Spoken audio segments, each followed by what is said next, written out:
Hello and welcome to the channel. As always, like the video, and if you enjoyed the story, leave a comment on if you would want more. This fan fiction was not created by me, but in the description there is a link to the fanfic so you can show your support to the creator and read along. Without any more delay, let's dive into the story.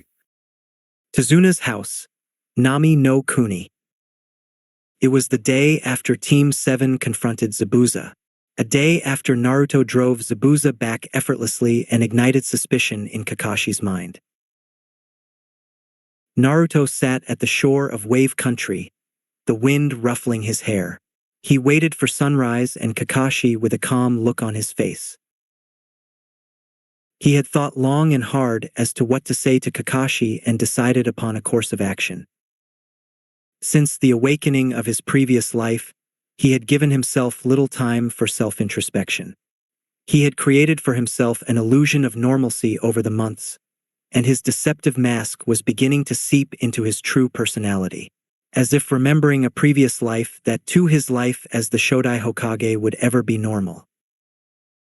The ease with which he had forced a supposedly a rank criminal to flee forced him to truly confront his awakening. There was always a niggling doubt in his mind that he had gone mad. But the fight with Zabuza had erased that doubt forever, even more so than the tussle with Kakashi a month ago. Thus he had finally asked himself the important question. Who was he truly? He did not think like the old Naruto anymore. No, he had lived and lost too much for that, even if only in mind and another life. The old Naruto was a boy who was starved for affection, cast out and abused by the very populace he was sacrificed to protect. So he put up a bright front and drew attention to himself, seeking to convince himself that he was a normal part of a normal society. The truth hurt, so he had shielded himself with a lie. It was the thinking of a child. Ever since he realized his previous life, things got more complicated. He had grown into the experienced and the highly cultured mind he had developed as Hashirama rather abruptly. During the months he spent sorting the two lives he had lived, he was flitting between the personalities he possessed during this life and his previous. He knew that was not healthy and that he was developing a psychological disorder. Luckily, Senju Hashirama also knew a way to treat this disorder.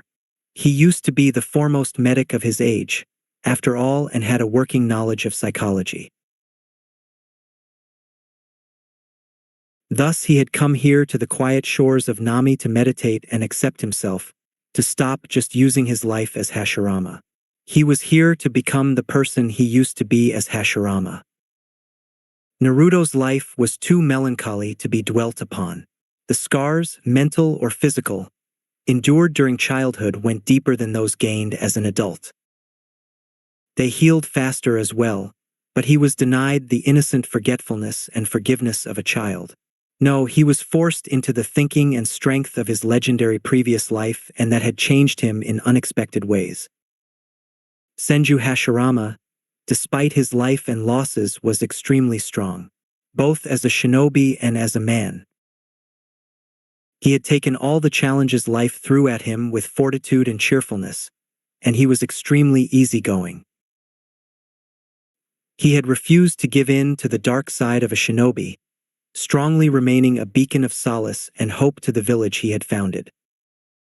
He was the light of Konoha, an unassailable force that kept the village strong and prosperous, a guiding force of mercy and compassion.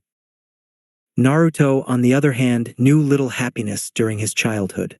Stripped of parents, love and forced to survive in a cold and hostile village. He had developed a sad and melancholy view of life, and was considerably confused and angry. He now drew solace from his life as Hashirama. The love Hashirama had in his life was enough to heal the hatred in Naruto's. He would stop letting this life's trauma darkening his true self. The first light of dawn washed over the shore, causing Naruto to look up at the beautiful scene with a smile on his face. An epiphany struck him at that point. He did not have to answer the question of who he was, not yet. He was still a child now. He would continue as the Shodai Hokage in mind and let the future shape him into a new person. The sun broke out in earnest, casting everything in the fresh light of dawn. Naruto could feel the confusion, anger, and resentment he had been hiding since the awakening draining away. He could feel the unshakable calm and assurance he had felt as the first returning. It was faith in himself and his strength, faith in his precious people. He now appreciated his rebirth for what it was, a second chance.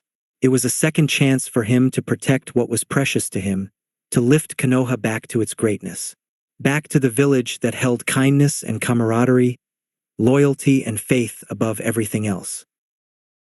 That resolution left him with a feeling he had been missing for the entire duration of this life. Peace and contentment. He felt more like himself than he ever did as Naruto or as Hashirama. The golden age of Konoha would be back, and he would do his best to make that happen. This time he would guide Konoha to be stronger than ever before. The legacy of the Senju clan would not fade away. The wind blew once more, causing his shoulder-length blonde hair to fly as he stood up, neither as Naruto the attention-craving and damaged boy, nor as Naruto who was desperately trying to choose between two lives.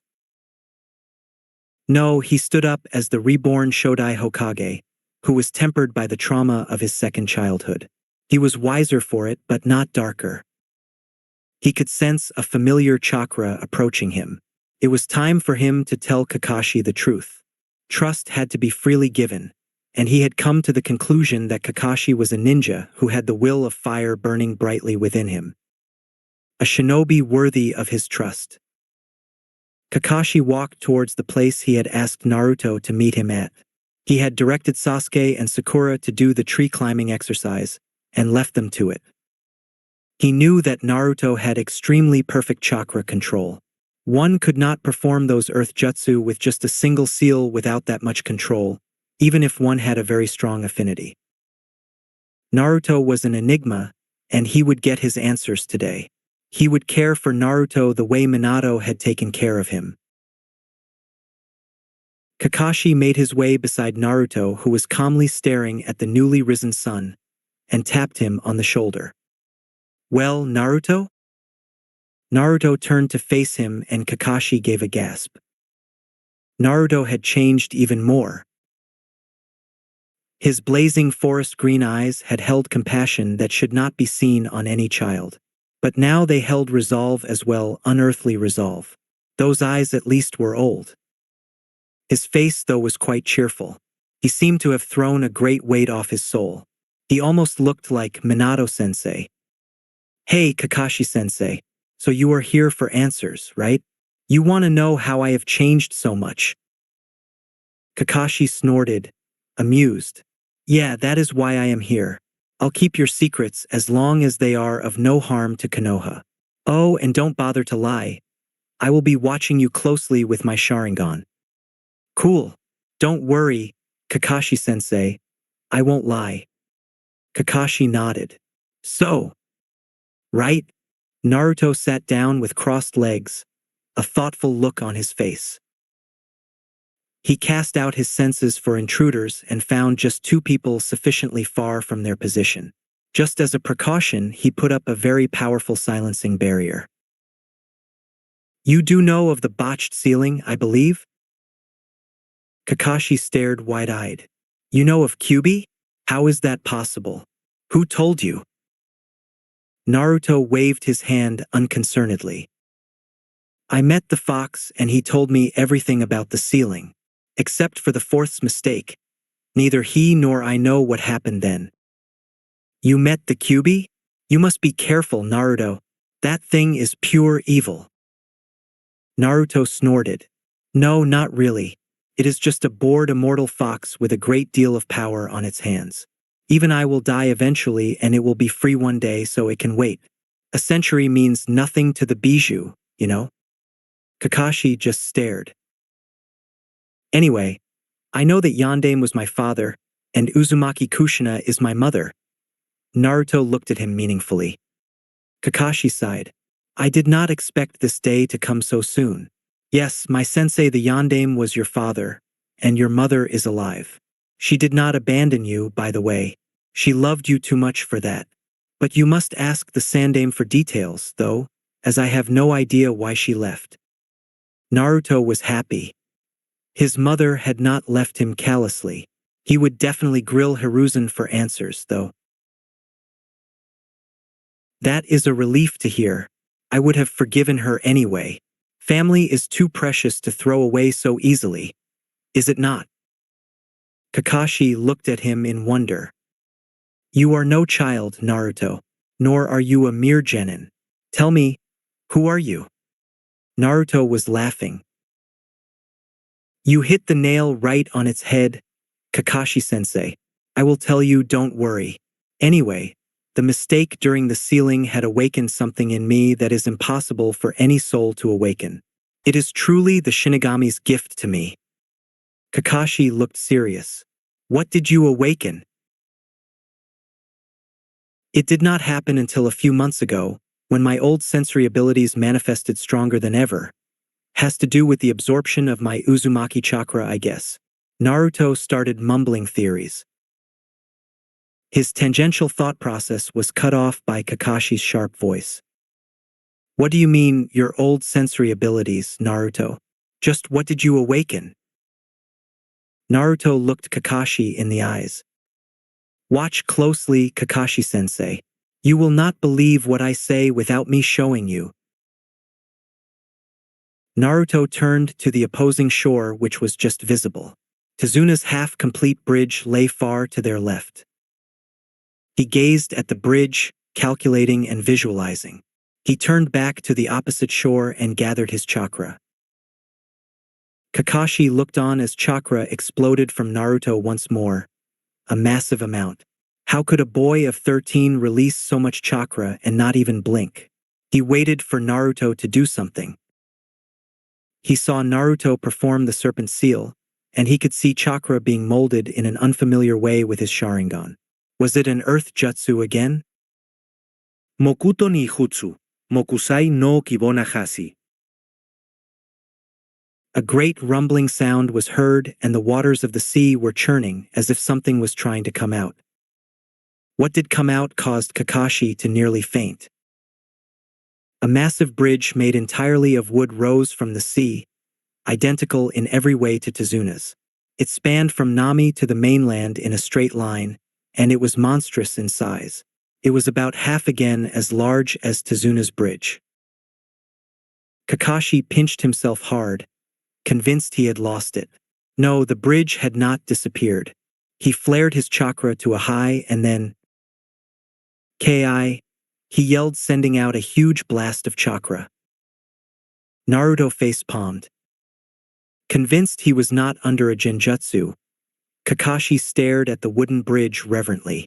Then he turned to Naruto with a look of absolute amazement on his face. How?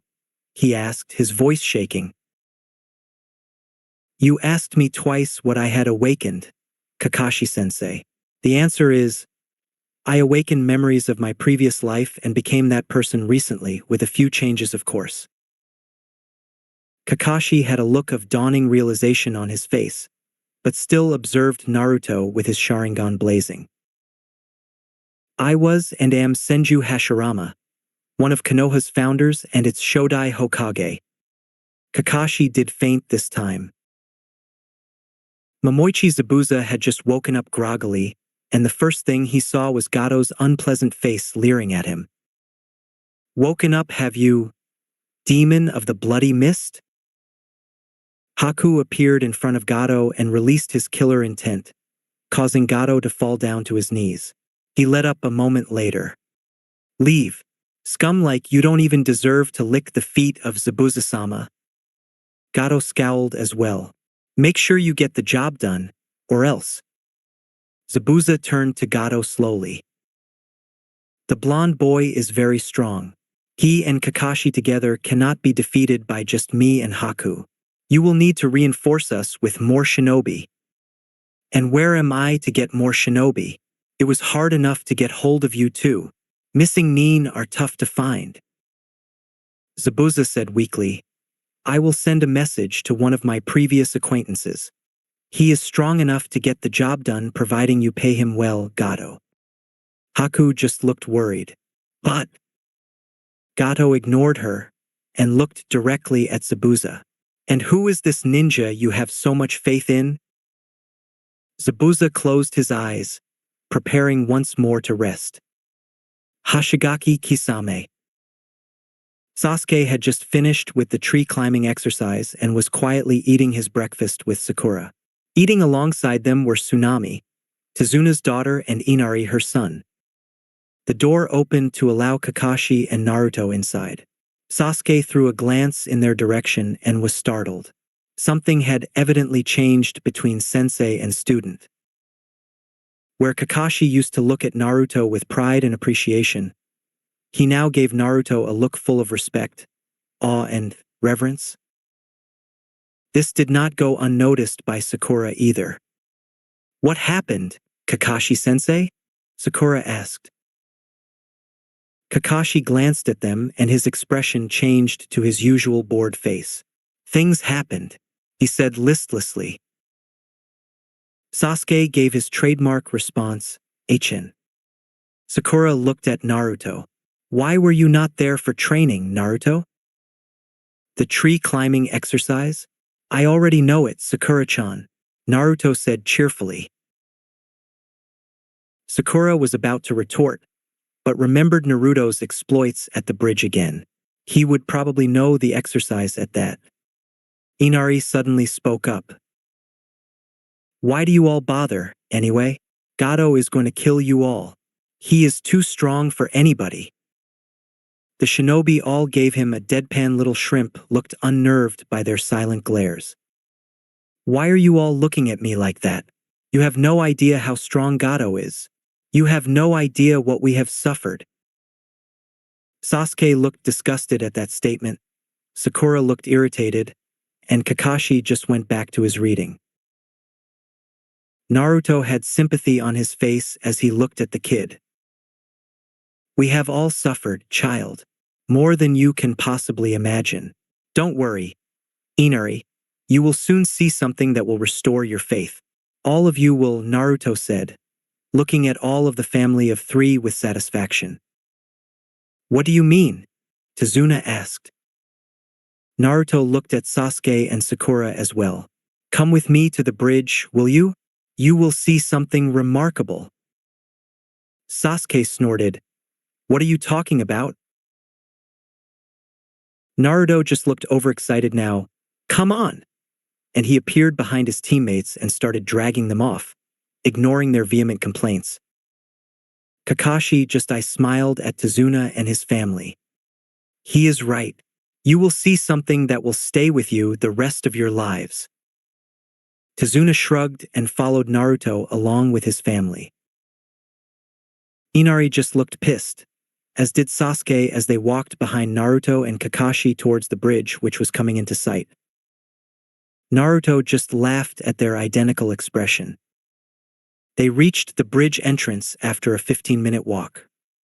We are here, dope. What is it you wanted us to see? Sasuke asked with extreme irritation upon his face. Look to your right, Sasuke, Naruto said mischievously. They all did and felt their jaws drop. Tezuna and his family stared at the completed and massive all-wood bridge as if it were their salvation. Tears ran down their faces as they realized they were saved. They were saved. Inari started laughing through his tears, as did Tsunami. Tezuna fell on his knees. Sasuke and Sakura lifted up their hands in the ram seal and simultaneously yelled, "Kai!" Kakashi bonked them on their heads. Don't bother, I did that too. It's real. Sakura looked at Naruto with just one question written all over her face. How? I have Mokutan, Naruto said happily. His teammates looked stunned. I don't believe you, it must be something else, Sasuke said pointedly. Sakura just stared at him skeptically. What is Mokutan?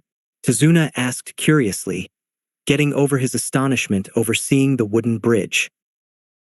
It is the most revered bloodline in Konoha, possessed by the Yondaime Hokage. The power he wielded with Mokutan is almost a fairy tale. It is said that he created Konoha's core area and the forests surrounding it with a single jutsu. Sakura recited from what seemed like rote memory. The bridge builder and his family looked awed. Inari looked at Naruto with an expression dangerously resembling the one on Sasuke's fangirls. "And you have it, Naruto and Aizen?" "He says he does. But there is no way he can have it," Sasuke said snidely. Mokutan Haijitsu, Shinboku no Jasho, Naruto intoned, looking smugly at Sasuke. A beautiful cherry tree rose up from the earth behind them and stood about 30 feet high, spreading its branches over them all. Its bright pink blossoms showered down upon them softly, thanks to the force of its birth. "Beautiful," Sakura whispered in reverent awe. "Dobe." Sasuke seemed lost for words, as did Tazuna and family. Kakashi pitied them all. If only they knew that it was the Shodai himself who was wielding the wood release in front of them. "Sasuke, Naruto showed you and Sakura his Mokutan as a measure of his trust in you. Please do not say anything about it to anybody until I say it is fine. Got it?" Sasuke and Sakura just nodded dumbly. "I need you to promise me." "I promise," Sasuke said reluctantly, echoed by Sakura, Tazuna, and the others. Sasuke turned to Naruto. "So you created that wooden bridge all by yourself? I find that hard to believe, Dobe, even if you have wood release. Only Hashirama-sama could create things on such a scale." Naruto started. That was way too close to the truth, and he was content with only Kakashi knowing it for the time being. "Believe me, it took the last of my chakra, Sasuke, and I had to take a soldier pill to replenish my lost stores. I was literally crawling after doing that." Naruto lied unconvincingly. If he had one thing common in both lives, it was that he could not lie to save his life. Fortunately, Sasuke swallowed up that lame excuse, but Sakura looked skeptical still. But one look from Kakashi told her to drop the matter. Kakashi stared hard at Sasuke. "Naruto will use Mokutan only in the direst of situations, so do not bother him about it. It is not something to be used frivolously, as it is the most sacred and coveted of Konoha's bloodlines. Clear?" Sasuke nodded again. Naruto heaved a sigh of relief. He could now practice his ninjutsu without fear of discovery by Konoha's higher echelons. Tazuna turned to Naruto and spoke. "Is wood not easily combustible? That bridge can be burnt down easily." Naruto replied nonchalantly, "Relax, Tazuna-san.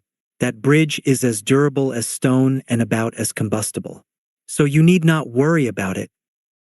Tazuna was convinced. He bowed low to Naruto. "You are a hero to Nami, Naruto-san. My capabilities must not be revealed, Tazuna-san. This is all I demand for my services. Can you deliver?" "I swear, Naruto-san. Your secret is safe with me and my family." Naruto nodded. One day later, Naruto opened his eyes, stopping his meditation. He was currently trying to bring back the purity and potency his chakra had back in his other life. That would take him at least another 3 to 4 years, by which time he estimated that his old capacity too would return. But what made Naruto shiver in excitement was that his growth would not stop there. Oh no, it would continue at the rate of an Uzumaki and a Senju, which he knew was astronomical. He grinned excitedly. His chakra capacity this time would be much higher than his chakra capacity as Hashirama, which was a truly frightening prospect. In the age of the founding Kage, Hashirama was said to be the foremost Kage. He had enough strength to casually calm the rage of 9 Bijou simultaneously.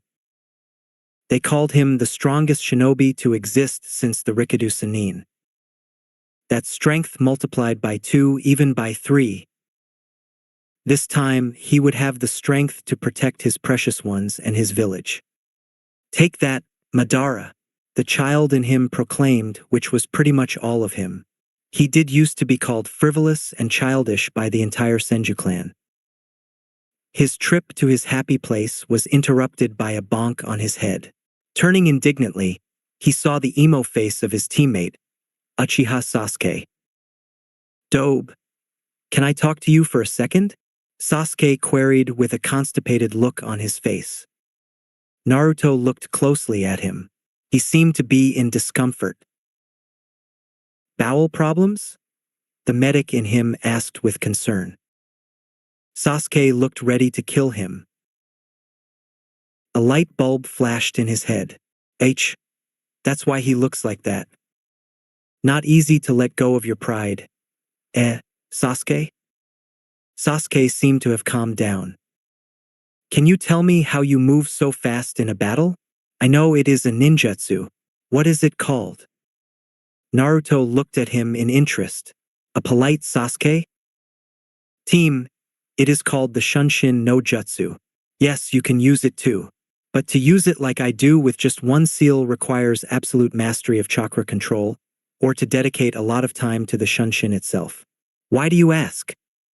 Can you teach me, Dobe? In exchange, I will teach you the Grand Fireball. What do you say?" Sasuke asked Naruto with that pained expression still on his face.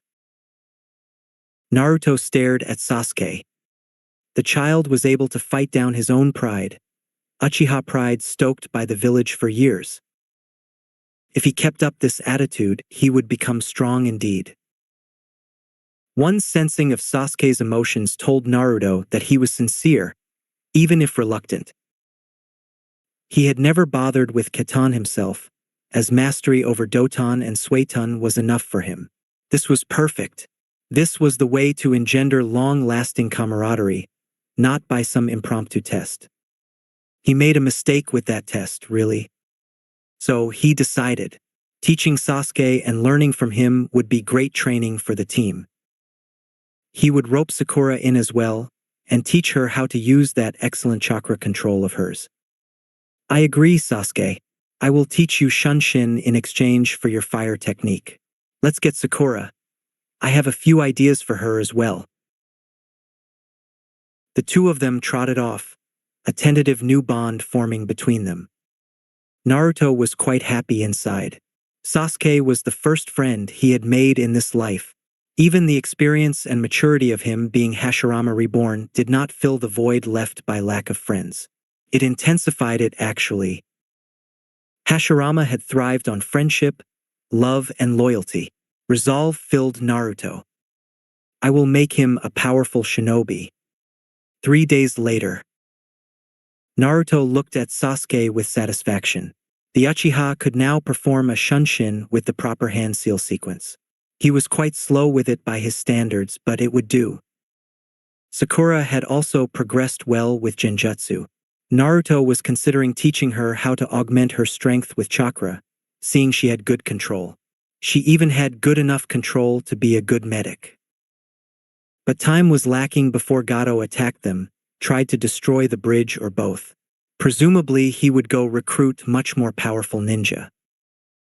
So he always kept his senses extended so he could sense any threats. Kakashi was being annoying as well. The Jounin had insisted on deferring to him whenever they were in private, calling him Shodai-sama. That had irritated him to no end, and he had put his foot down firmly, telling Kakashi that he was still Naruto, albeit one that remembered his previous life. That definitely did not change who he was at the core. Kakashi had finally understood, but insisted that they were equals at least. The thought of treating the legendary Shodai as a subordinate made him really uncomfortable. Naruto had conceded, but he had re-emphasized his point that he was the Shodai reborn into this life, so he would try to redefine himself into something more. As he looked around at the training ground idly, an anomaly came to his attention. It seemed that a massive chakra with a water affiliation was rapidly approaching the bridges. presumably to destroy them. Gato had made his move. Kakashi-sensei, I can sense a massive chakra with a really strong water affinity heading towards the bridges. What do you think we should do? Kakashi turned towards Naruto. How massive is the chakra, Naruto? He still fumbled with the name. I can match him, but only just. I can outlast him with my chakra control, though. Kakashi was alarmed. A ninja with as much chakra as the Shodai? Naruto must have sensed his discomfiture, for he replied. Do not worry, Kakashi-sensei. Currently I am at about a fifth of my old strength. The body of a child, even an Uzumaki child, can handle only so much chakra. I will grow back into my old strength and more in a few years. Kakashi looked relieved. It is clearly a diversionary tactic, Naruto. They hope to separate us. Naruto nodded. Kakashi continued. Gato would not hire multiple missing nin of this much strength as it would threaten his own position. So we can assume safely that this person you sensed was the only new hire. Would you check to be sure? Naruto cast out his senses at full strength and checked 7 kilometers in all directions.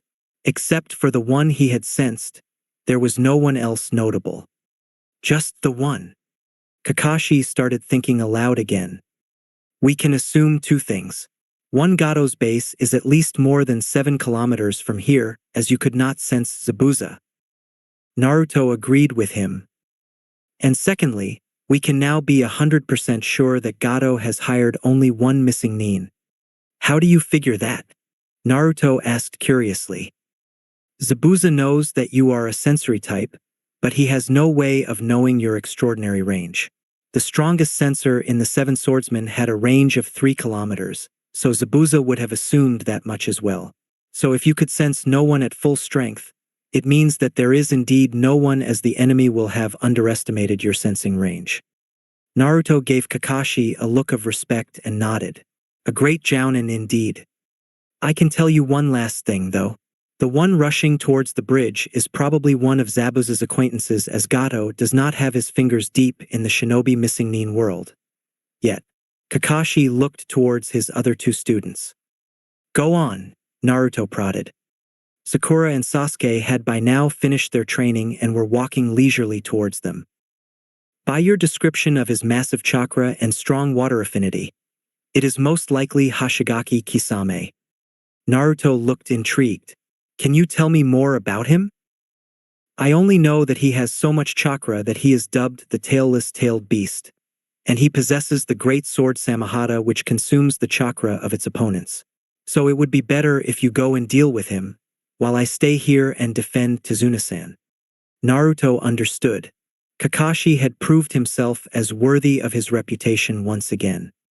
An excellent analysis, Kakashi-sensei. Now I need to be going. Make Zabuza bite the dirt for me. Will you?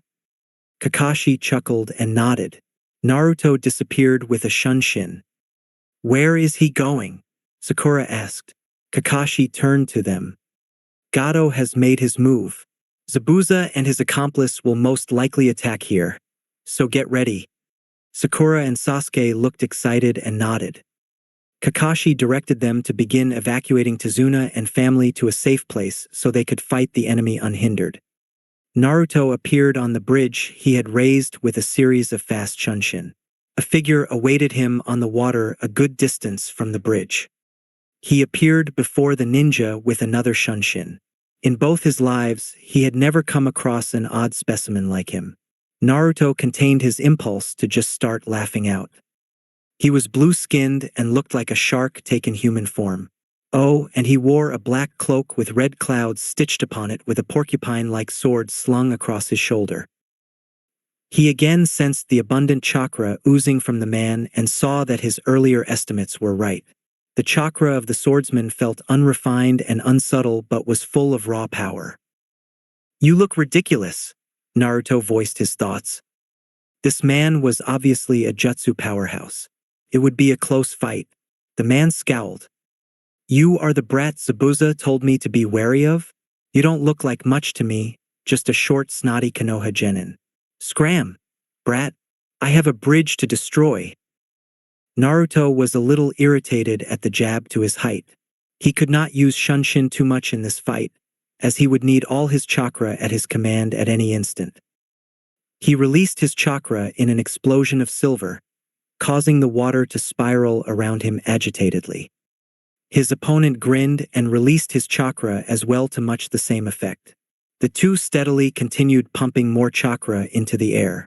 The waves started getting higher and a wind blew hard in response to the agitation of the water. The man unslung his huge sword and held it in one hand. Naruto narrowed his eyes. He was strong. I am Hoshigaki Kisame, wielder of Samahata. You are strong, brat. What is your name?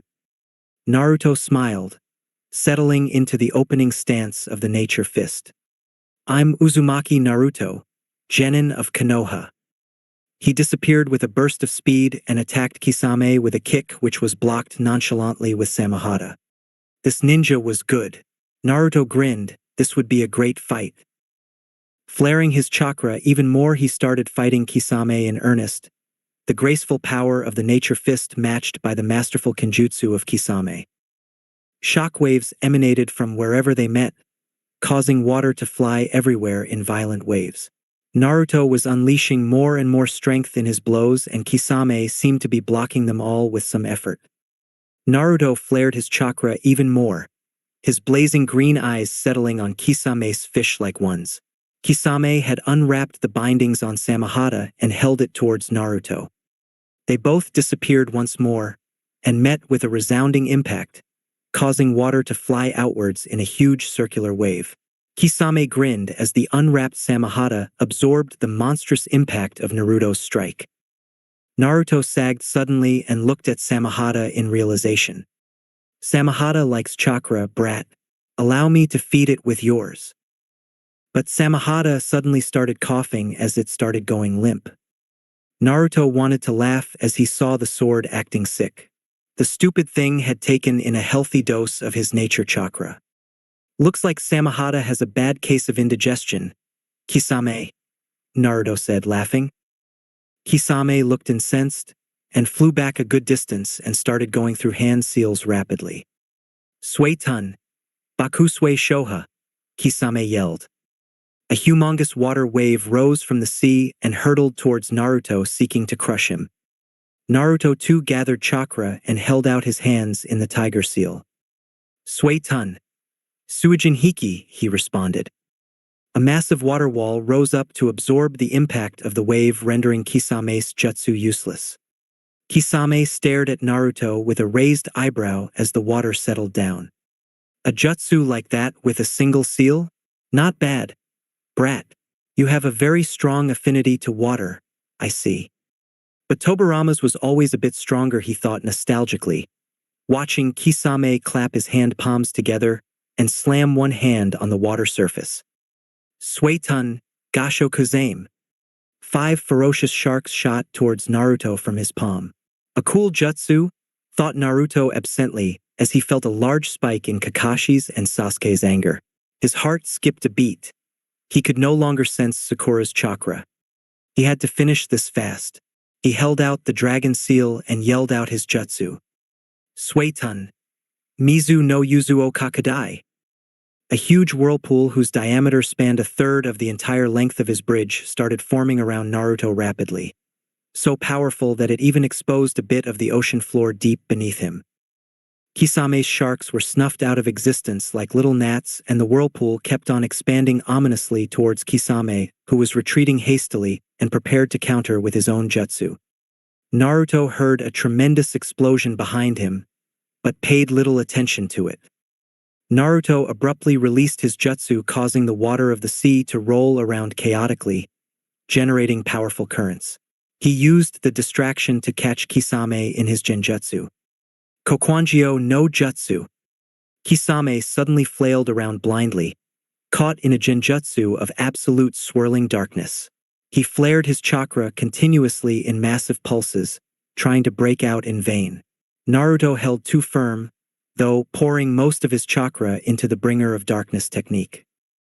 He appeared behind the essentially blind Kisame and struck with his forefinger at a vital point on his head with great precision, knocking him out instantly. He suddenly felt unbearable pain in his back, causing him to fall to one knee. He reached behind and pulled out the kunai embedded in his back.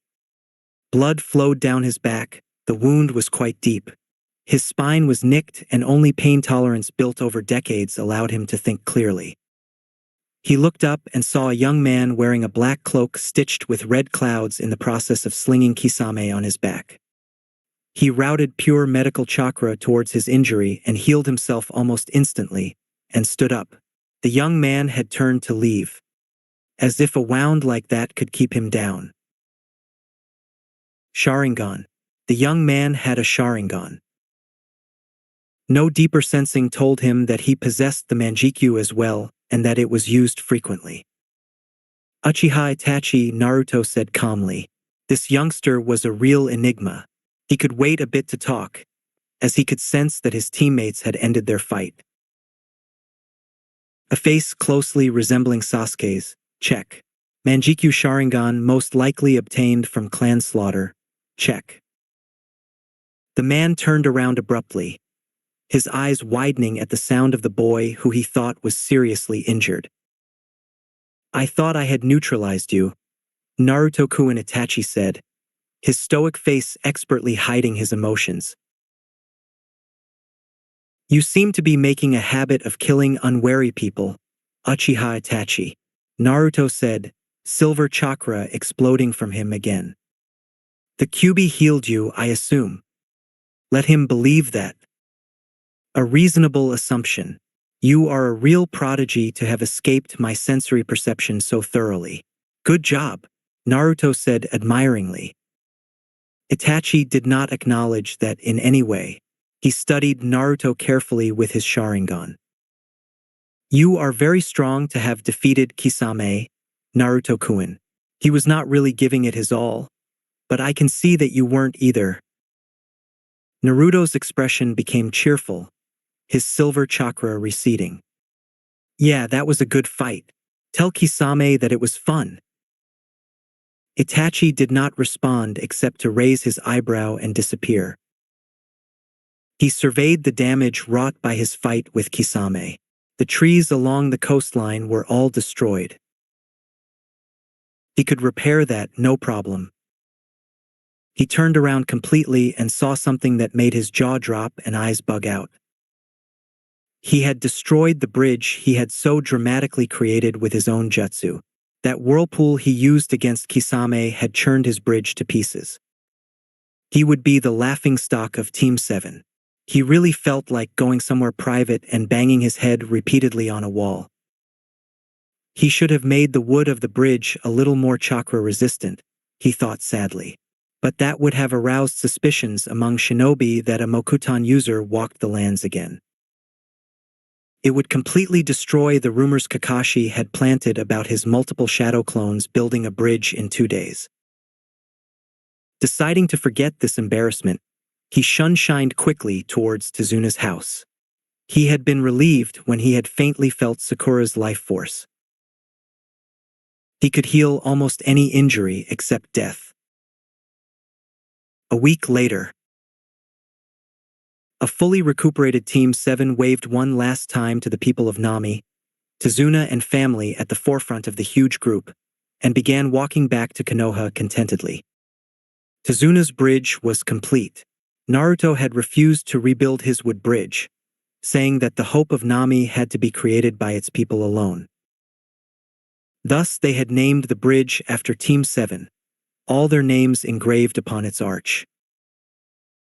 He had briefly told Kakashi how he had defeated Kisame and confronted Itachi, alarming the man greatly. Naruto wanted to make speculations and give details only when they were back in the presence of the Sandaime. Some secrets were too sensitive. The fight with Zabuza had gone well, resulting in the death of both Zabuza and his accomplice, who he learned was called Haku. What a waste, Naruto thought. The last Hayaton user lost to the world. Evidently Sasuke and Haku had formed a bond before the fight, without Sasuke knowing Haku's true identity.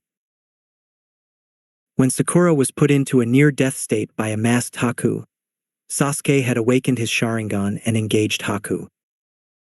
He had managed to counter the Hayaton user's assault and break open his mask. Sasuke had refused to strike a final blow against one he counted a friend. Haku had died to protect Zabuza from Kakashi's Raikiri. Gato had then assailed the entire group with his thugs. So Sasuke and Zabuza, the latter moved deeply by Haku's sacrifice, had together finished off the entire thug army, albeit with a little help from the villagers. Zabuza too succumbed to his wounds and was buried alongside Haku. The entire ordeal had changed Sasuke's attitude, igniting in him the will of fire and wiping out the last of his hatred. Naruto could see it only too clearly. With Sasuke fighting alongside him, they would be able to do together what he could not do with Madara. "See you later," Naruto waved to his teammates. They had just returned to Konoha from a very educational mission in Wave Country. Kakashi and Naruto made their way towards the Hokage Tower leisurely. "Will you tell the third everything?" Kakashi asked Naruto. "I will. He could pick up signs of deception extremely well even as a boy, and I am not really good at deceiving my precious people. Truth is the strongest weapon, Kakashi-sensei. Lies can be twisted against you always, as you may know from your own experience as a shinobi." Kakashi nodded as they stood in front of the Sandame's secretary.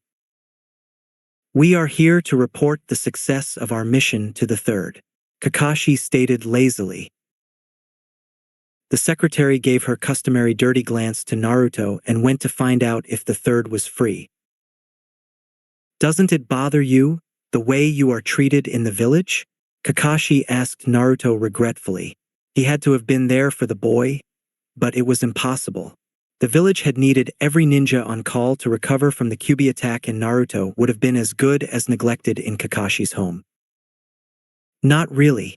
As Naruto the child, I learned to disregard the glares of the people, though it really caused me unutterable sadness. But now I really feel sad for the village I founded. They are just like sheep, unwilling and unable to think for themselves. That was not my intention for the shinobi of Konoha." The secretary came back. "The Sandame will see you now."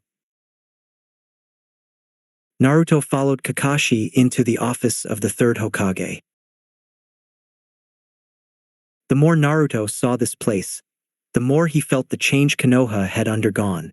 This office, which had exuded a sense of loyalty and patriotism to the village during his reign, now gave off a sense of bureaucratic power-mongering. Hiruzen. His student had sacrificed much for the sake of the village, but one glance at him told Naruto that he was weary. The will of fire burned in him still, but the village had asked too much of this man. He had given up family, love, and much more for Konoha. Hiruzen, at least, was everything he had hoped to see in the future generation. "Report," Kakashi the third ordered, looking at Naruto and Kakashi with a discerning eye. "Hi," Sandame-sama nodded Kakashi, and began his report. "On the road to Nami, we were attacked by the demon brothers of Kiri, who were dealt with easily by Sasuke and Sakura. Turns out that Tazuna was lying about the mission." Kakashi related the events of the mission up to when Zabuza attacked them on the bridge and Naruto drove him off. Hiruzen looked surprised. "How do you know those jutsus, Naruto?" Naruto took a deep breath. "Old man, this is private. Very confidential. I suggest you send off the 4 ANBU guarding you. It is only for your ears and will only take a moment." Hiruzen signaled, sending off the ANBU. If he couldn't trust Naruto, he could trust no one. Naruto went to the wall behind Hiruzen's desk and placed his hand on it, watched carefully by Hiruzen and an amused Kakashi. He flared his chakra and caused a glowing seal array to appear on the wall. Hiruzen's eyes grew wide and he stared at Naruto with the full authority of a battle-hardened warrior.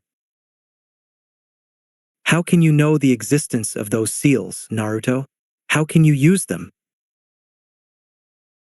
Naruto unleashed the full might of his chakra, causing cracks to appear on the wall and the plastering to peel off. Hiruzen's table was cracking up. It felt as smothering, as if the air itself had thickened. Kakashi found it difficult to breathe as he stared with awe at the Shodai Hokage unleashing his chakra. And to think it was only a fraction of his strength. Hiruzen had his hand upon his heart as he felt a chakra he thought he would never feel again in his life. It was impossible, he convinced himself. He had activated that seal. The seal array on the wall glowed a blinding white and the room lurched violently, causing its 3 occupants to stick their feet to the ground with chakra to stay firm.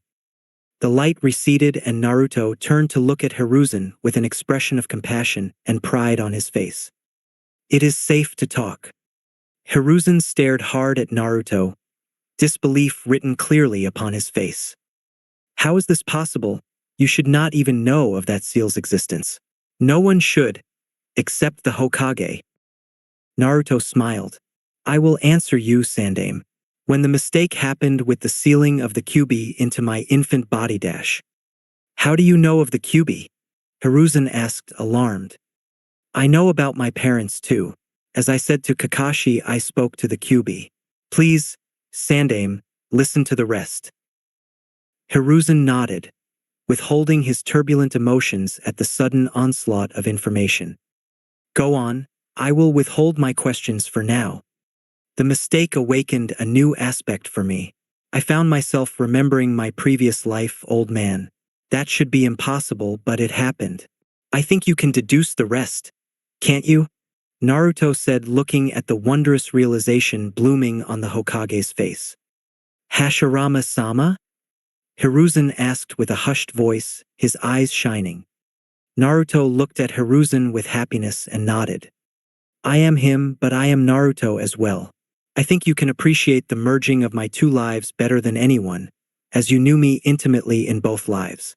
I am proud of you, Hiruzen. Kakashi looked at the reunion between sensei and student with his hairs standing on end. He was watching history unfold here in this room. 2 of Konoha's greatest figures, who should have met again only in the afterlife, stood facing each other in the most unlikely reunion of all. Sarutobi Hiruzen was lost for words. He sat dumbly, staring with awe at the legendary first. That is how you could activate the seal. I guess I have no choice but to believe you, Hashirama-sama, or Naruto. What should I call you? I am Naruto, Hiruzen. I should never have remembered my old life normally. It was a 1 in a million chance, and it happened to me. I am Naruto who remembers his old life as Hashirama. I am both Hashirama and Naruto in essence. Hiruzen stared at his mentor as he described himself. He could see both Naruto and the Shodai in the boy. This is most unexpected. Forgive me, Sandaime-sama. What was that seal Naruto just activated? Sarutobi cleared his throat. It is a most advanced seal created by Mito-sama and Tobirama-sensei for Hashirama-sama's use. It was attuned to his chakra and his chakra alone. This is irrefutable proof of Naruto's claims. Kakashi looked at Naruto, seeing as the Sandaime was off on a mental tangent. Why is it safe to talk after the seal was activated? Naruto's eyes glazed over as he recalled the memories of past days. My wife Mito and my brother Tobirama made that seal for me to insulate the Hokage's office totally from the outside world. It is a space-time seal. The way Tobirama explained it to me. It transports those occupants of the room I choose into the space between moments. Kakashi looked confused. What does that even mean? Don't ask me, Tobirama and Mito-chan designed that thing. It was Tobirama who was always into things like space-time techniques, and my wife's mastery over seals was unheard of even during the Age of Founders. Kakashi still looked quizzical. Fine, all I really understand is this. As long as I hold this seal active, whatever happens between the chosen occupants of this office for that duration will happen in a single instant of the flow of time in the world outside, effectively sealing the required conversation completely from the outside world. Kakashi looked at the clock, which had frozen. But on close observation with Sharingan, he could see that the second hand was moving very slowly. Kakashi, I smiled. Now I understand. To be able to do something like that. Not even Sensei would have been able to do that. Hiruzen, who had come out of his funk, shook his head in disagreement. Minato was just tapping into his potential and had invented the Hiraishin no Jutsu as a teenager. I think he would have surpassed Tobirama-sensei if he were to still live. Naruto could feel the drain on his chakra as he held the seal active. Hiruzen, let us get on with it, please. I think I can hold the seal for another quarter-hour maximum. I don't yet have the amount of chakra I possessed as Hashirama, and this seal is very draining. Let me tell you of what happened in Wave from my perspective. Naruto launched into a narrative of how he had drove off Zabuza the first time, and how he had defeated Kisame. He also told the Hokage of how he had confronted Sasuke's brother. You need to tell me what is up with that Itachi kid later, Hiruzen. He is really not the sort to kill needlessly from what I sensed of him. I can smell something wrong with the entire Uchiha affair. Hiruzen sighed sadly. You are right. The Uchiha slaughter was not the work of a maniacal shinobi. I will tell you of it later. Naruto nodded. We will need to speak of my mother as well, but we do not need the seal active for that anyway. It is my right to have that information. Kakashi interjected smoothly. I believe our time is running out. Let me complete my report. Kakashi finally finished relating his part of the mission. This is troubling indeed. I must ask Jiraiya of the connection between Itachi and Kisame and their similar clothing. It implies that they are part of an organization, and any organization that employs such powerful ninja is to be treated with caution. Naruto agreed completely. I have to release the seal soon, Hiruzen. Is there anything else that is to be confined to this room? Anyone? Kakashi and Hiruzen shook their heads. One last thing, Hiruzen. Let me tell you that I am truly proud of you. But do not worry. I will get that hat back from you in no time. Hiruzen looked 10 years younger after the day's happenings. You deserve it more than I do, Hashirama-sama. You have become a great shinobi and Hokage, Hiruzen. You fought for Konoha all this time and sacrificed much for my legacy to continue. You have more experience in this world than me, and I will not disregard that. Don't get any idea of just handing over that hat to me, though. I will earn it rightfully as Naruto. Hiruzen gave a true smile. I should have expected that. I understand, Naruto. You can release the seal. Naruto deactivated the seal with a sigh of relief, and the room lurched again, denoting them slipping back into the true flow of time. To the ANBU outside, it had just been 2 seconds. Naruto now looked at Hiruzen seriously. Tell me of why my mother left, old man. I need to know. Please tell me. Hiruzen looked sad. I will tell you, Naruto. It is a long story, and I need you to listen carefully. You do know of the reputation of the fourth, don't you? Naruto nodded impatiently. Alongside the fourth fought a kunoichi almost as strong as him. It was your mother, Uzumaki Kushina, also known as the Red Death of Konoha. Together the couple were so strong that they ended the Third War almost by themselves. Naruto knew all this, but listened proudly as Hiruzen described his parents. They were strong indeed. Your father's name was feared in IWA beyond anything else. Namake's Minato single-handedly destroyed an army of IWA shinobi by his Hiraishin no Jutsu, earning him the name of Yellow Flash of Konoha, as all that the enemies of Konoha saw was a glimpse his yellow hair before he killed them in the hundreds. Your mother, however, inspired the same fear in Kumo. When Minato was engaged with the now Raikage of Kumo-e, who was then a Jounin, the army of Kumo which had assaulted Konoha was free to rampage through our thinly spread forces. Kushina then arrived on the battlefield and annihilated the entire army. She too was extremely fast and a master of kenjutsu. Kushina's long red hair flying as she flashed through the battlefield, and she cut down her enemies, earned her the name Red Death. Naruto listened closely as Hiruzen continued. The war was ended after some time, and none of the other villages dared to aggravate Konoha again, fearing our strength. Your mother was pregnant with you after marrying Minato in a ceremony known only to the Council of Konoha and its high-ranking shinobi. You know of the consequences of the Kyuubi affair better than I. Minato was dead, and Kushina was barely alive. Her Uzumaki resilience was not for nothing though, and she made a full recovery in another 2 months, during which time you were placed under the care of Uchiha Mikoto. So Sasuke and he shared a very personal past. Sasuke felt even more like a brother to Naruto after hearing this. The moment she recovered fully, she took you back and began to raise you. But when you were about half a year old, IWA got word of your existence, as did Kumo. To this day, we do not know how the leak happened. Anyway, something terrible began to happen in consequence. There were nearly daily assassination attempts made on you, sometimes causing you terrible wounds. But you always healed yourself. It was the fox's chakra. Thanks for that, Kurama. Naruto thought gratefully. Think nothing of it, Hashirama. You are the best vessel I ever had, you know. Even as an infant, your chakra calmed me and made me think of my days as a young kid. Naruto smiled, motioning for Hiruzen to continue. Your mother always thwarted those attempts. We tried to impose sanctions upon Kumo and IWA, but they always denied their actions. Konoha was weary of war, and they had lost their beloved Yondaime, so morale was at a low. We were still recovering from the Kyuubi attack. Hiruzen looked really sad at this point. However, one day when you were about a year and a half, an assassin stabbed you right through your gut. The assassin was killed, of course, but it left your mother absolutely distraught. She had lost her husband whom she loved, and she had seen her darling son nearly die. She then reached a conclusion. Naruto looked at the old man, his emotions churning. He could hardly remember these events. It was her and Minato's reputation that brought down such hatred against you. You would never be safe as long as you were associated with her.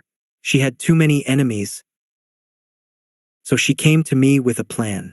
Though it broke her heart completely, she had to let you fade into anonymity and outside her life. Namikaze Naruto would be killed in an assassination staged by Konoha itself, and Uzumaki Naruto would be quietly enrolled in an orphanage. The plan went perfectly. Naruto was now unsure of what to think, so he asked questions. What happened to my mother then? The third side. She accepted a series of S-class missions outside Konoha to draw attention to her and away from you. I was to call her back only when I felt that you were strong enough to defend yourself. I think she lost a piece of her soul back then. Naruto looked down sadly. He understood what had happened and hated the necessity for it, hated the circumstances. Now that I know you are strong enough, I will call her back. Do not judge her too harshly, Naruto. She sacrificed even your love for her to keep you safe, and that is a great sacrifice indeed. Naruto sighed. He did understand and deeply respected and admired Kushina's actions. But the suffering he had endured without her still lingered in the depths of his mind. He could not help but slightly resent her. But as the reborn Shodai, he could view the situation objectively. Kushina had indeed chosen the option that was most feasible, and the choice had to be made fast anyway. He could empathize as he had made many such choices in the First War. He needed to sort his feelings out a little more. When will she be back? Naruto asked Hiruzen. Within a fortnight. You will be reunited with her in a fortnight. Please treat her at least civilly, Naruto. She has suffered deeply. Being reunited with her son will heal at least a part of her. Naruto nodded. You have given me much to think about, old man. I need to go, so saying, Naruto walked out with a thoughtful face.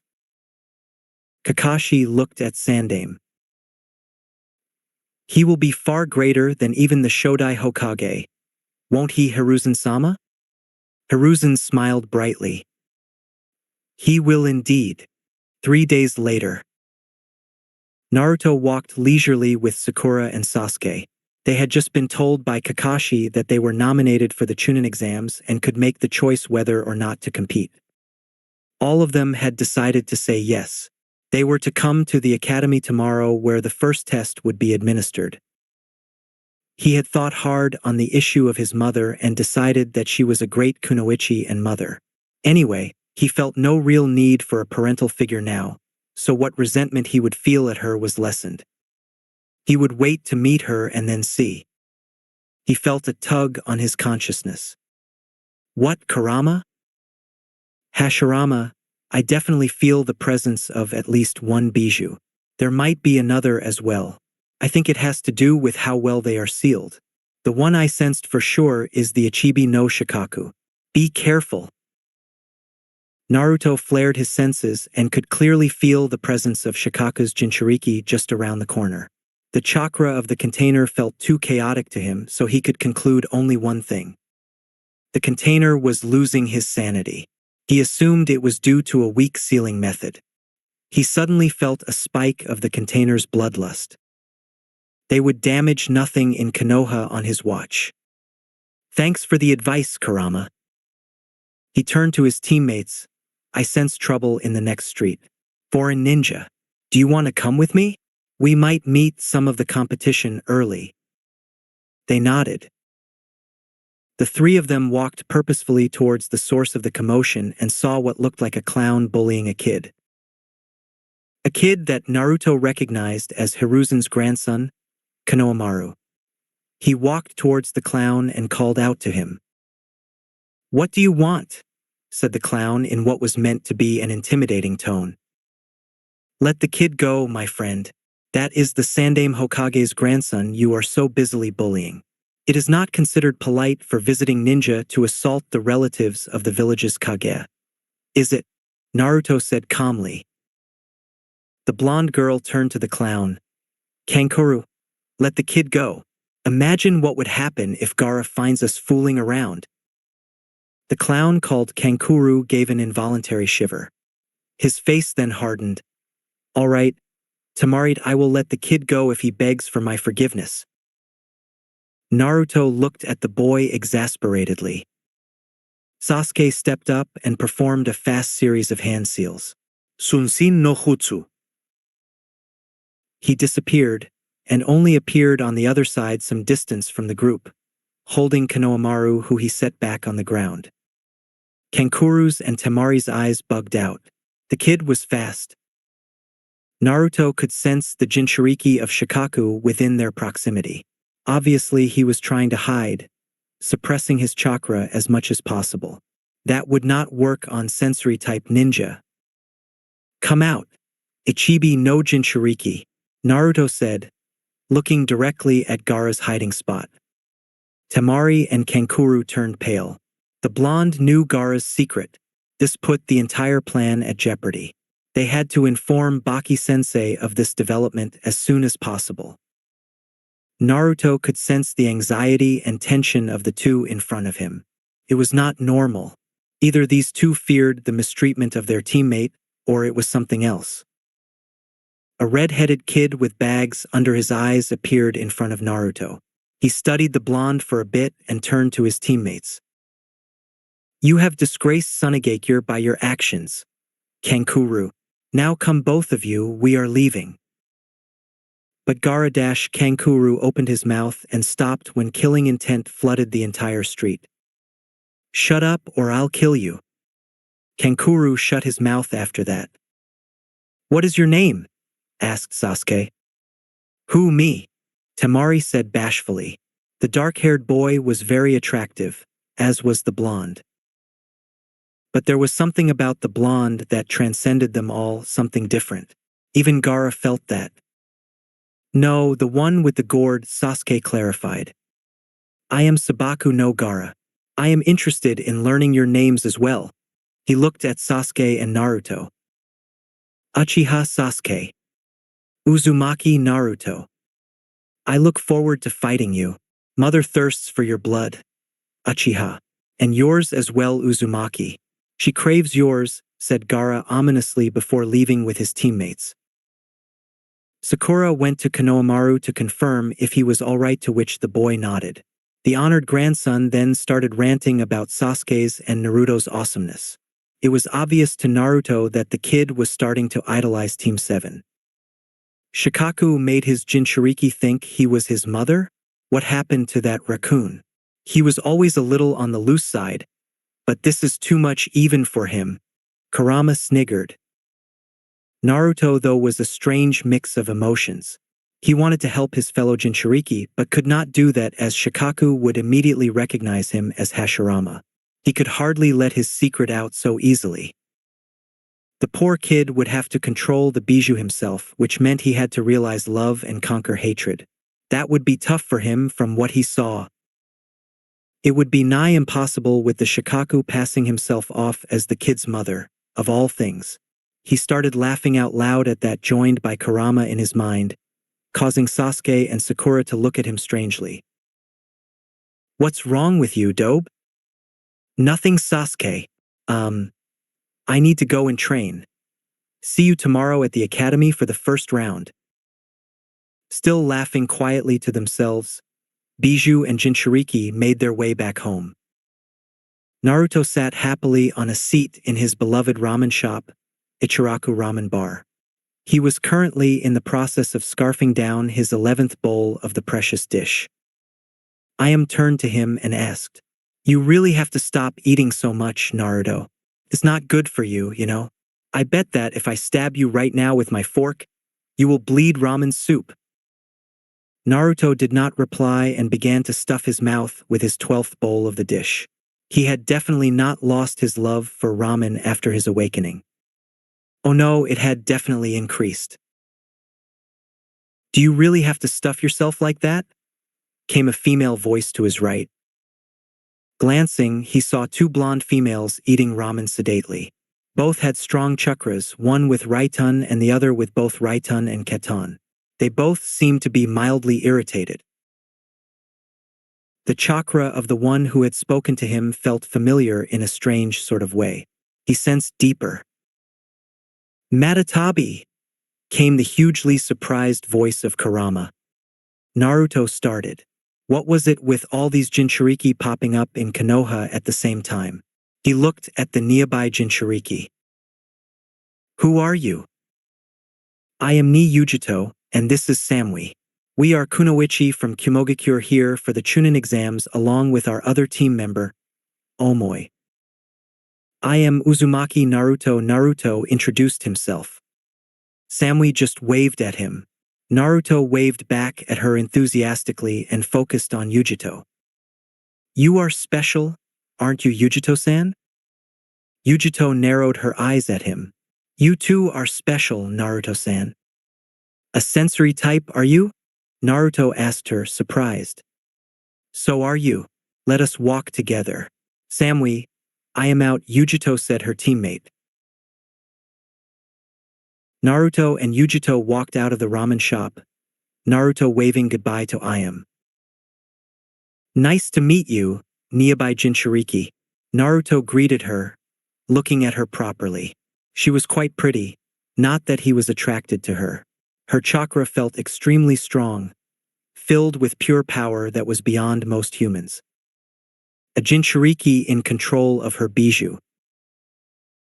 "Nice to meet you as well, Kyubi Jinchuriki." Yujito chuckled. "How could you sense the Kyubi? Its chakra is suppressed by mine at all times," Naruto queried. "It is suppressed quite well, Naruto-san. But I am not Kumo's strongest sensor for nothing. I assume you met Ichibi?" "Of course. Careful of him, he is slightly crazy and will slaughter anything in his path, living or otherwise. I didn't sense any other Jinchuriki in this exam. Did you?" "No, I believe it is just the three of us. See you later, Naruto-san. We have a team meeting about now, let's meet in the exams." "See you." Naruto waved back, watching her thoughtfully. He had no doubt Sarutobi knew of these developments. 3 Jinchuriki competing in a Chunin exam? He had to be on his guard and watch out for Konoha's sake. The next day, Naruto stared exasperatedly as Sasuke accepted a challenge to fight from a weird green spandex wearing genin called Rock Lee. They had successfully detected a genjutsu on the entrance to the exam antechamber, and Sasuke had, in his usual style, attacked the door guards. But their fight was interrupted by Rock Lee, who caught them with his superior speed. Naruto sensed little chakra in the kid, so he concluded that his speed was pure taijutsu. The work that must have taken. The kid had his utmost respect for his hard work. He was a genius of hard work indeed. Though Sasuke had lost much of his drive for vengeance in Wave, he still kept most of his pride as an Uchiha elite. So he was currently headed behind Rock Lee to fight him in a more open space. Naruto had a feeling that Sasuke would get a rude awakening. They stood opposite each other in the hall, Naruto and Sakura watching interestedly. Lee extended his palm, bending his fingers. "I will prove to you that hard work is superior to genius, Uchiha Sasuke. I am the strongest genin in Konoha," he said, and proceeded to do just that. He absolutely pummeled Sasuke, kicking him all over the place. Sasuke could see the kicks but could not keep up with his body. Lee suddenly unwrapped his hand's bandage, yelling, "I will show you the meaning of effort with this move, Sasuke-kun," and leapt into the air. "Lee!" came the voice of a tortoise and an older clone of Lee. "You were told not to use that move." Lee, who was back on the ground, stared with a devastated expression, crying anime tears. "I am sorry, Guy-sensei. I only wanted to prove myself. I accept any punishment you give me." "This is your punishment, my student," yelled Guy-sensei and appeared before Lee and gave him a devastating punch. Lee then walked back from his crater and stood opposite Guy. "I am sorry, Guy-sensei," Lee exclaimed. "It is all right, my precious student. You were only trying to show the flames of your youth. I can understand youth better than anyone." And to the horror of Team 7, Lee and Guy flew into each other's arms, causing a sunset to appear with waves washing up to them. "Kai!" yelled Team 7 in unison, but it was in vain. The sunset did not break until the weird duo had disengaged from their hug. Guy just appeared before them again with stunning speed. "You are the youthful students of Kakashi, aren't you?" "How do you know Kakashi-sensei?" Sakura questioned Guy warily. "He is my youthful and eternal rival. Currently the score stands in my favor. Well, youthful students of Kakashi, it is time for the first round. Good luck." So saying, Guy disappeared. Lee left as well but had a word of advice for Sasuke. "I am not really the strongest genin in Konoha, Sasuke-kun. That would be my teammate Hyuga Neji. Be wary of him." Sasuke snorted derisively. However strong this Neji was, he was sure that no genin in Konoha even held a candle to Naruto. "We need to go, Sasuke," came Naruto's voice. Sasuke just nodded and followed him into the waiting chamber. The first thing he could sense was a multitude of rather weak chakras. He looked around carefully and evaluated the potential threats. Gaara, as usual, felt strong, as did Yujito, whom he acknowledged with a wave of his hand. Yujito smiled back. There was another team from a new village he heard was called Sound that had entered a team. They too felt moderately strong.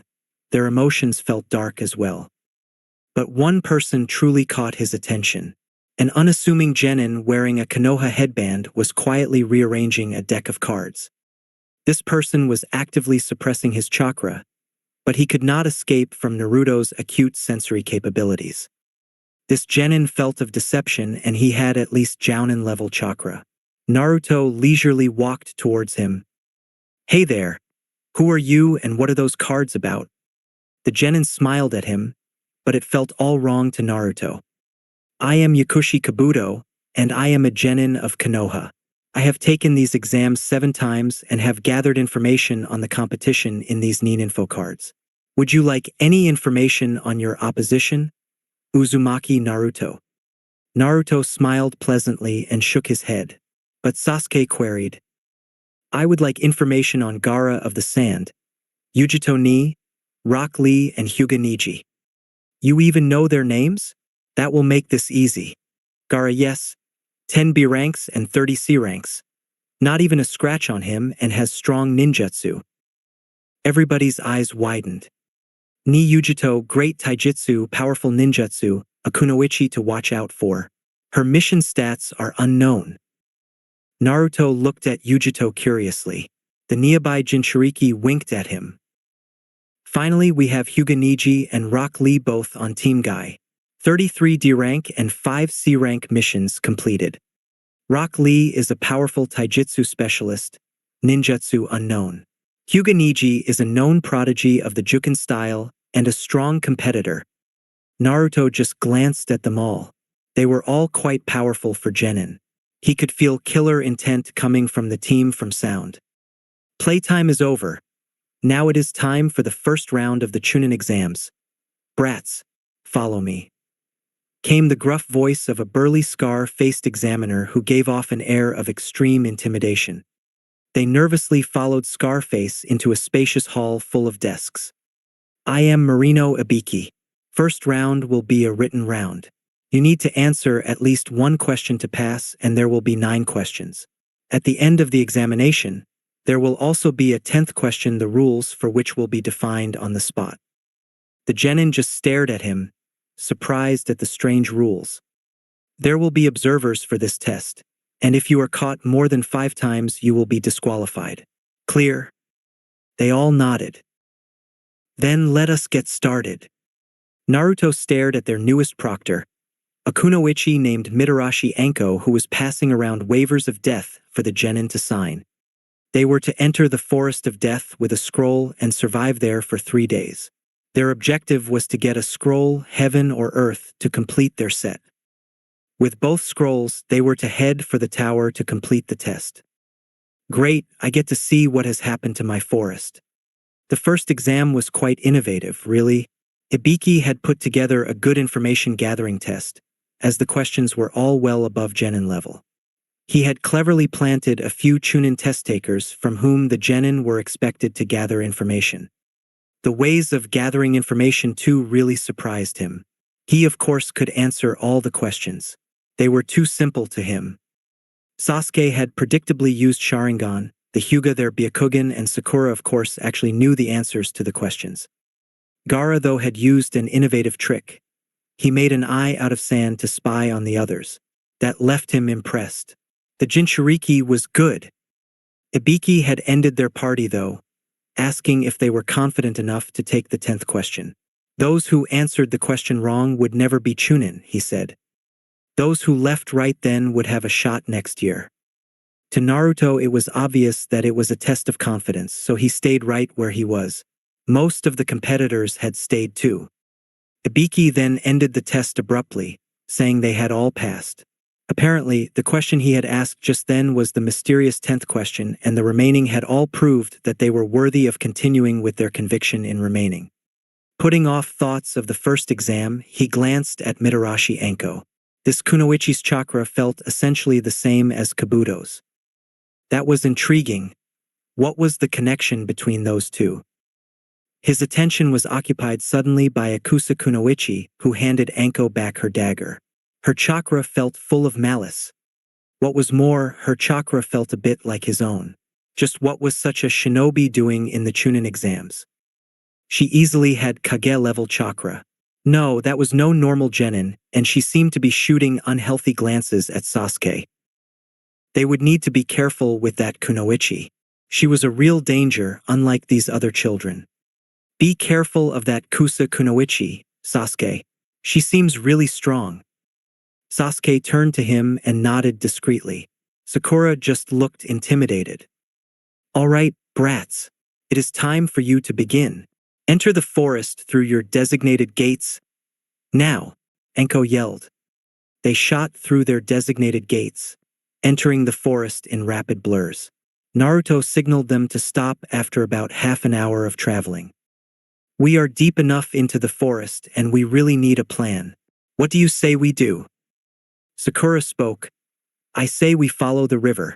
We have a heaven scroll, and we may encounter some team eventually as they too would naturally gravitate towards the river. We can take the scroll from them easily by ambush as we have a sensor on our team.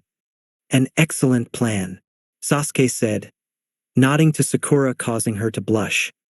Thus they had moved steadily, finding and following the river on its course. Naruto was impressed. His forest had grown quite a bit. The trees seemed to recognize him, and a warm, comforting feeling filled the air as he walked by them. It had been a day since the beginning of the second exam, and Naruto was getting alarmed. He could sense not even a single team on their path, and that was fishy. Naruto turned to his teammates. I find it odd that we have not been attacked at all, and I can sense no one in our vicinity. I don't like this. Sasuke nodded. I too can feel it. Something feels wrong about how easy all this is becoming. Sakura looked worried. Naruto decided to just pause and consider their next move. They were just about out of rations but still had plenty of water. He decided. We need more rations. You know I can get fruits enough for the journey. Sasuke nodded. But we need to agree on something only the three of us know, in case we are impersonated by someone. Naruto just had the perfect thing. We say the name of my most secret technique. What do you say? Sakura agreed. That should work. All right then. Time for me to go, said Naruto and vanished. Naruto reached a clearing not that far away from his teammates and threw around his senses for any eavesdroppers or spies. Nothing.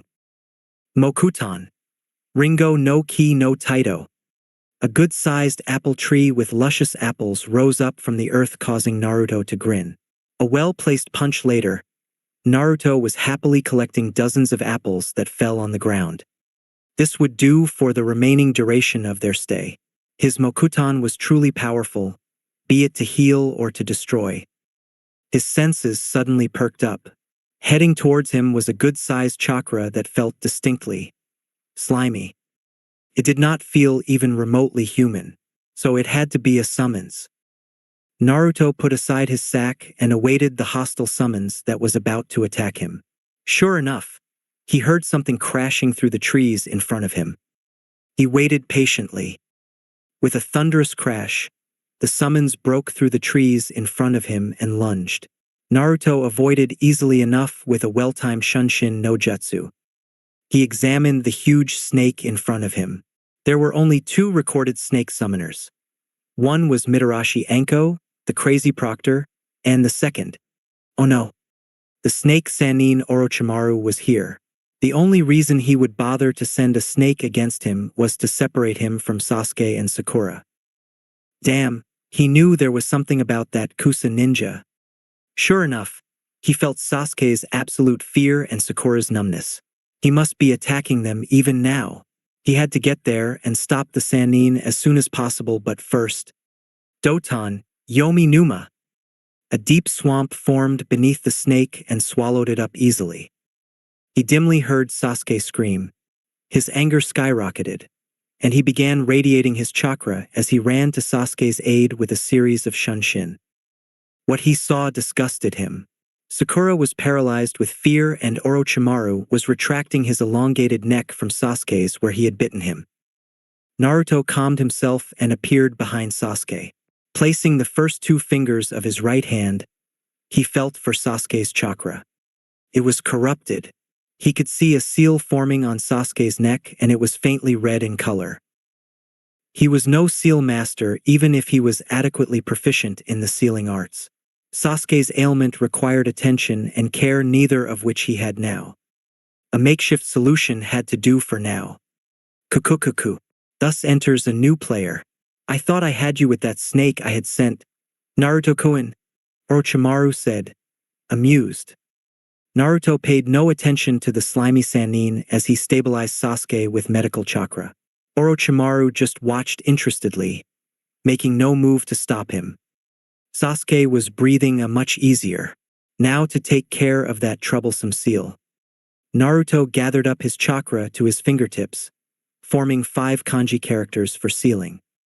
Orochimaru's eyes widened. No, that would waste all his effort. He gathered his chakra and appeared before Naruto, intending to stop him. But before he could do anything, the sealing was done. Fuinjutsu, Fujihoin. Orochimaru's seal was surrounded by an outpouring of other characters that would contain the snake's corruption for the time being. Orochimaru kicked out too late at Naruto, but Naruto stopped his leg nonchalantly with one hand. He faced the enraged Sannin and tossed him so hard into the tree beside him that it shook. "Hello, Orochimaru." That's it for today. Remember to show your support to the creator of this story if you enjoyed it. If you would like more parts of the story to be uploaded, leave a comment and subscribe to get notified when the story continues. Bye-bye for now, and I hope that you all have a wonderful rest of your day.